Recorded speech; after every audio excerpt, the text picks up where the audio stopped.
So one of the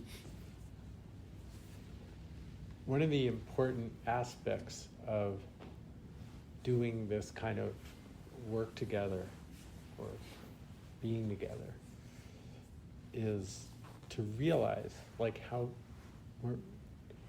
that in one sense we're very different from each other, and that's really nice. It would be really boring if everybody was exactly the same. Like that would be really boring if we were more like ants and we were all like clones. That would be a weird, boring kind of situation. Because we're all very much our own personalities and our own ways of expression, our own ways of being, developing like what it is to be human. But underneath that, there's so much that we share, that we are the same, that we're not that fundamentally different. That sort of polarity, that paradox, is what makes this kind of experience work. Because if we were all identical, there would be no reason to show up, right? It'd be really like, well, anything that you have to say, I already heard my, this is like whatever, we're all the same. But if we're all completely different, then we'd be, like there wouldn't be any resonance. We'd be talking over and past each other all the time. But when it comes down to like what we really yearn for, what we really need out of life, we share that. And which is why teachings or traditions or lineages or whatever you want to call it, practices, can resonate so deeply with us because they describe to us or they express to us like what we're really yearning for that is hard to, the mind doesn't really even know. That's maybe one way of getting to this, is that our minds don't know what we're really after. Our minds are after all kinds of pleasure and avoiding pain and, something cool, something fun, something different, something diversion, or something to accumulate or get. But that, our yearning goes well beyond that, and the mind doesn't quite even understand that. So it's hard to bring it into words in a way that does it justice. And even saying the words that are accurate, love, freedom, equanimity, peace, joy, they're just like, okay, but that doesn't quite get to it.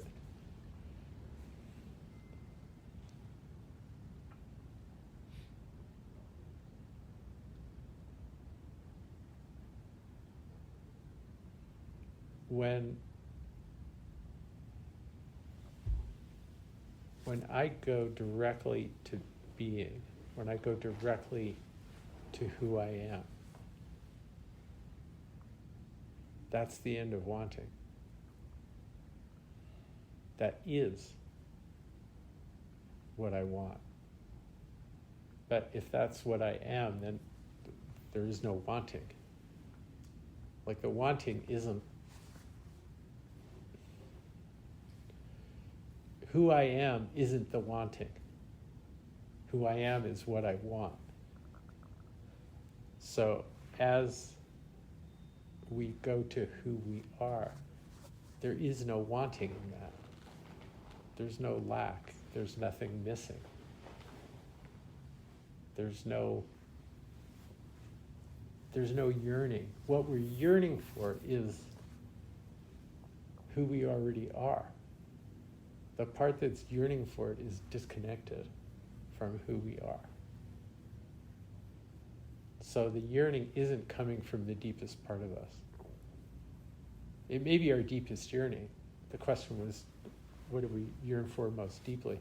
It wasn't what the deepest part of us yearns for, because the deepest part of us doesn't yearn. It is. It's It's completely complete. There's nothing to yearn for. There's nothing needed. There's nothing other than. So what we're yearning for is ourself, really.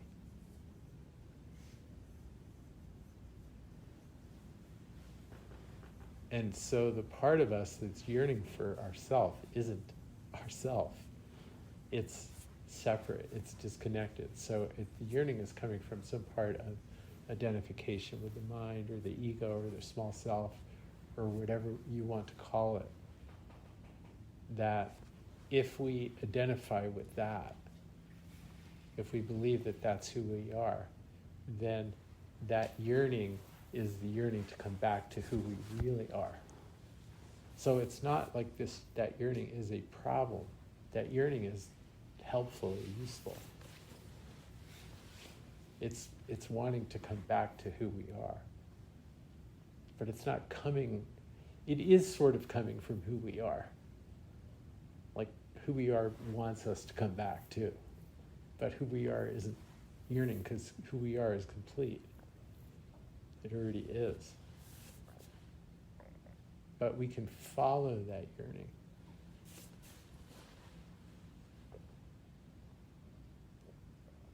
But it's completely, any moment of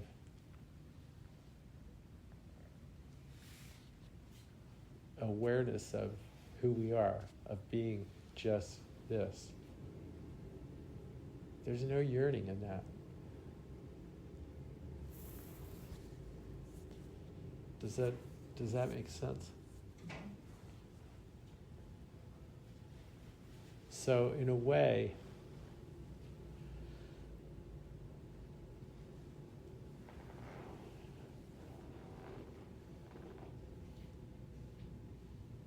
in a way, the yearning, in a way, it's leading us or motivating us, but it's never going to be satisfied. It just goes away. It becomes irrelevant. It's not like it gets satisfied or met. It just becomes meaningless or irrelevant. It's like there's nothing that's incomplete. It's not like, oh, I got what I yearned for.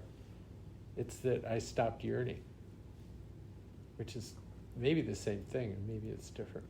But because what we really want is who we are, and we already are who we are. We're not going to become anything other than that. We already are that.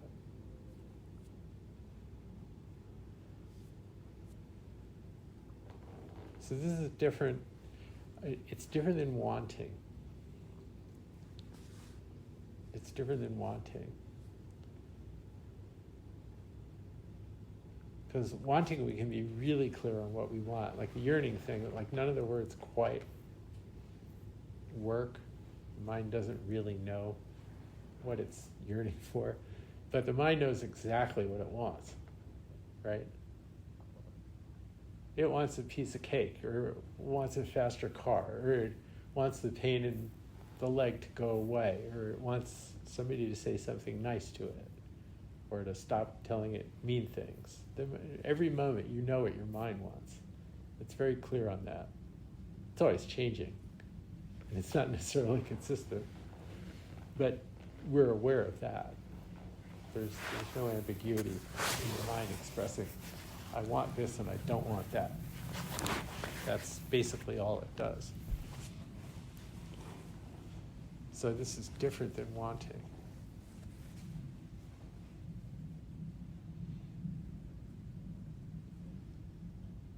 So that the yearning, it's kind of a paradoxical thing, because it's, in a way, it's coming from a very deep place, and in a way, it's sort of delusional, because it could never actually be satisfied. But it leads us to the place where we realize that we don't need to satisfy it, because we are it. We already are what we're yearning for. We already are love. We already are connection. We already are peace. And if you can experience that for one moment, then that's all you need to know. Then it's just okay, now I experienced it and then I forgot. So then how many times can you go back to that? Remembering that, recollecting that. And every time you do that, you realize, well, that's all I ever wanted. Or all I ever yearned for. Not all I ever wanted. Everything I ever wanted, that's still going on, right? If there's a pain in your leg, you're going to want it to go away. If somebody here pulled out a really nice chocolate, you'd want some. But on the level of yearning, we realize that there's nothing missing.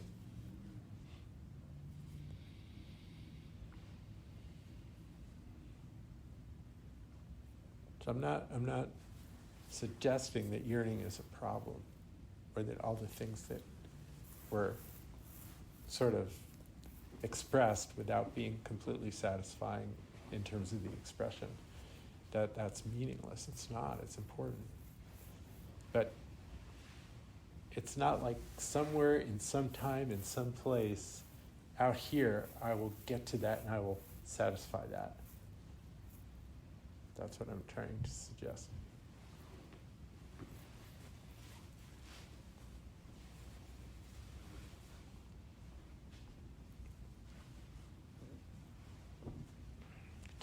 Does that make sense? Mm-hmm.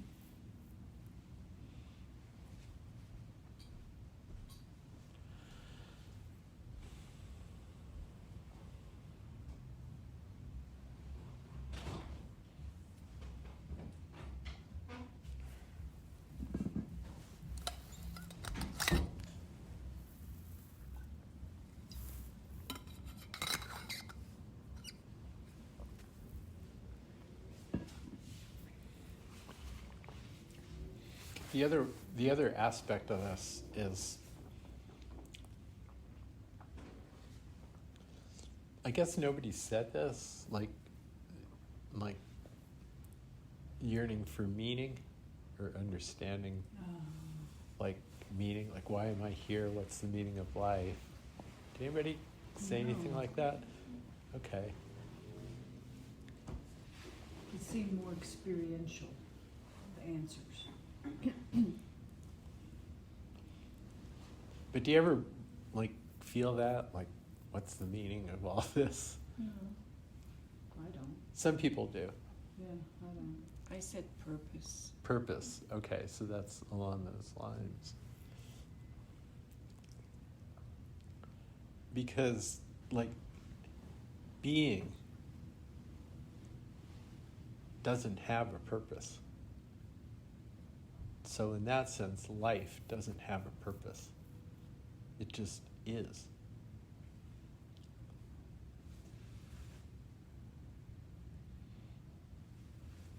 On the deepest level, there is no question about meaning or purpose. It's because it just is. Period. It's self. What's the word?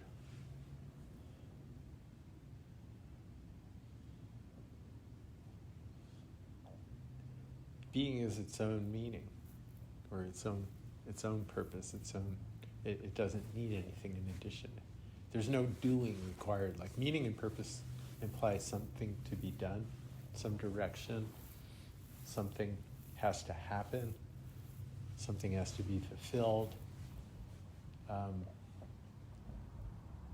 which implies time, implies effort, implies creating conditions, and being is none of that.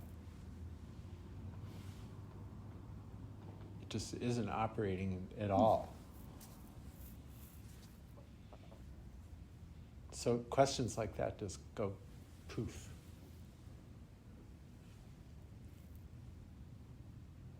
You know, I think like 20, 25 years ago, I was like, why? You know, what's the meaning of all this? Why am I here? What am I supposed to do? Questions like that. And in a given moment, there is that. There, like, it's not like that isn't there, but it's not like a problem or a question to be answered. It's just, it just happens. It just, okay.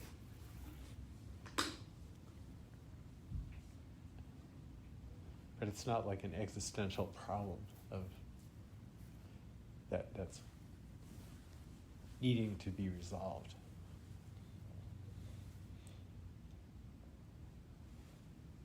But it doesn't sound like that's a big thing here, which is fine. That's good. It's so counter to, like, I think what, at least in my experience, you know, growing up and even recently as an adult, it's like, what's the meaning of life? What's your purpose? Find your purpose, whether it's through a job or, there's a lot of sort of pressure growing up to find whatever that is. I don't feel that now, but it's interesting to reflect on how much pressure there used to be I used to feel anyway, to figure that out. So that's something I used to ask myself for sure. Mm-hmm. But is it developmental too, as we age? Do you know what I mean? Maybe, yeah. You're a therapist, you would know that question. I'm not, but thank you for Oh, you know.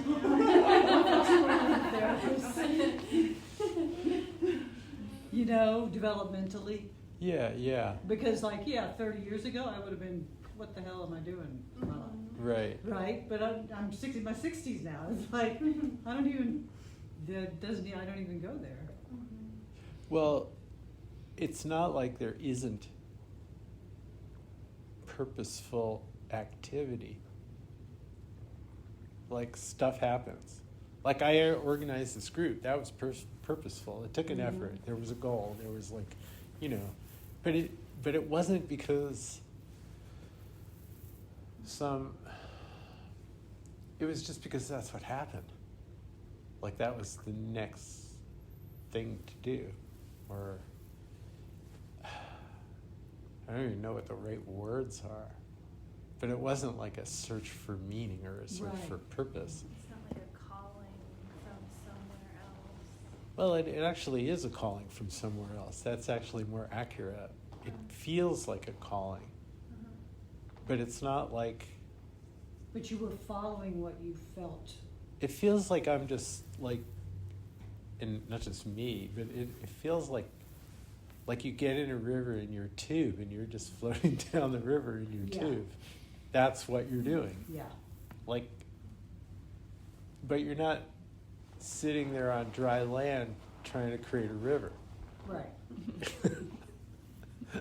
Like, you're just in the river, and it's like, okay, there's a river I'm in, and that's where it's going, and I'm just part of that.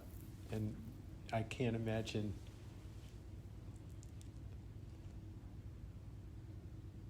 like trying to change that or something. Like, there's no... But it doesn't mean that around the next bend in the river, there might just be, oh, well, now that's what I'm doing. That's what's happening.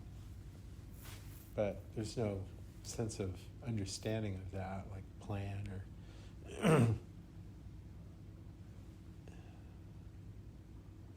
Does that resonate?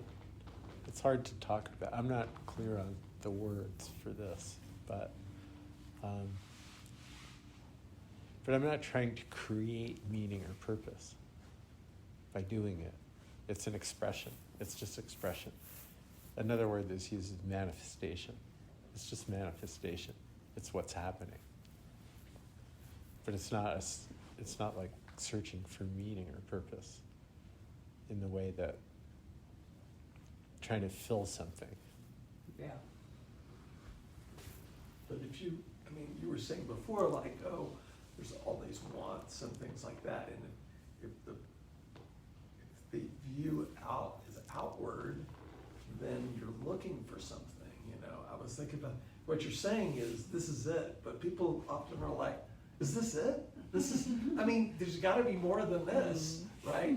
And, but that's looking, it's like they're not seeing the thing, like they're looking out there for something else. Right. And so it's like that, because I mean, I hear it a lot. I work with young people on this, like, what am I supposed to be? What, you know, who am I? What am I supposed to do? And there's a lot of angst with that, but it's always out looking at something else, and there's also a total discomfort with whatever this is, because it's trying to be something. I don't know if that doesn't make sense, but it's a lot of angst. It's a lot of angst. Because something's going to satisfy it. There's going to be a thing, and it's all going to click in. And that's what, when you were saying when you were younger, that's what I was thinking. Like, oh, you know, if I just do this thing, it'll all just fall into place. Well, yeah, we're kind of programmed that way. Right. That's what, That's you the know. collective programming. Yes. You know. So developmentally, as we age, we get wiser, we do different practices, and But there's a lot of not wise. oh, I know. That can happen. It can happen. May not always happen. But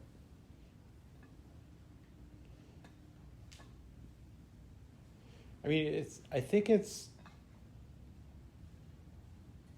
there are certain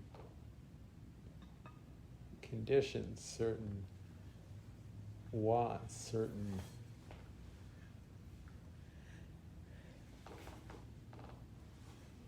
connections that lead us, that are valid, that are worthwhile, that are important.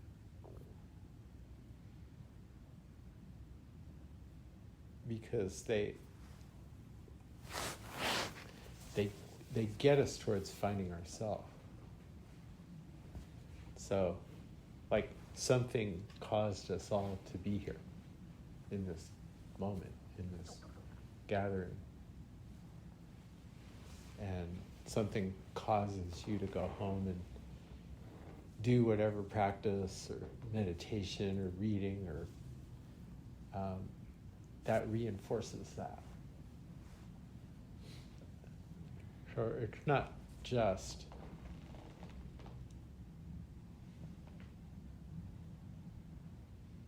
I was going to say it's not just happening on its own, but in some way it is just happening on You're its own. participating. But yes, Yeah. it requires a certain It's a participation. co-creation thing happening. Because some people choose to do that and some don't. Right. And that can help us. Yeah. So,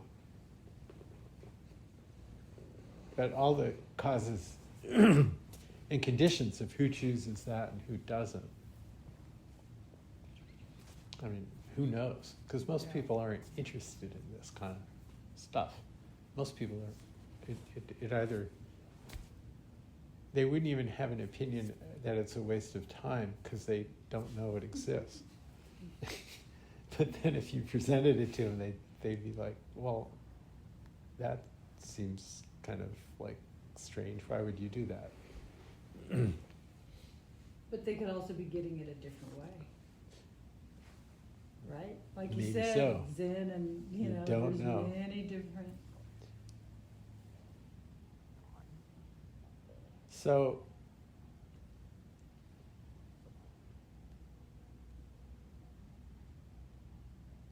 I think the bottom line is that yearning, that sense of wanting, is a valuable ally until we realize that it's empty and it's gone.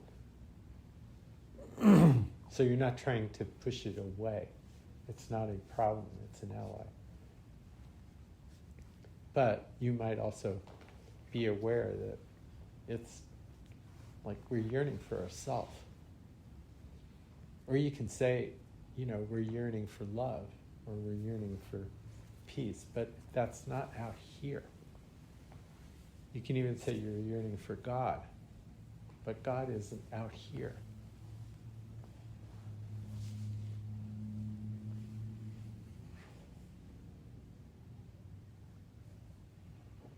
So if we're yearning for ourselves, then ultimately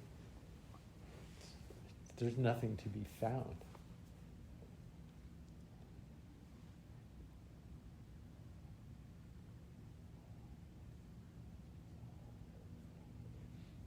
Okay, well, we're fumbling our way to trying to express this.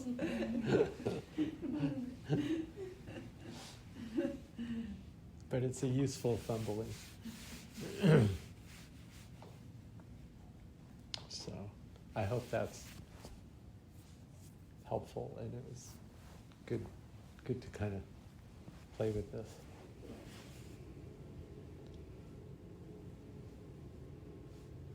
Anything else? Any other questions, comments? I think it's helpful to hear and reinforce that it's not. Well, I feel like I'm working through that like tendency to want to seek and find the answer for myself, and knowing that I don't have to do that. Just reinforcing that each week in different ways has been really helpful. So this is a good example of that reminder. It's helpful. There's a great quote, Jenny, that really goes to that. It's what you most want cannot be found by seeking, but only seekers find it. Probably heard that before in one form or another. That's good. But that's the whole thing, That's it. Mm-hmm. So what we most want cannot be found by seeking, but only seekers find it. Or mostly. Mostly only seekers find it. Occasionally somebody just gets hit over the head for some unknown reason.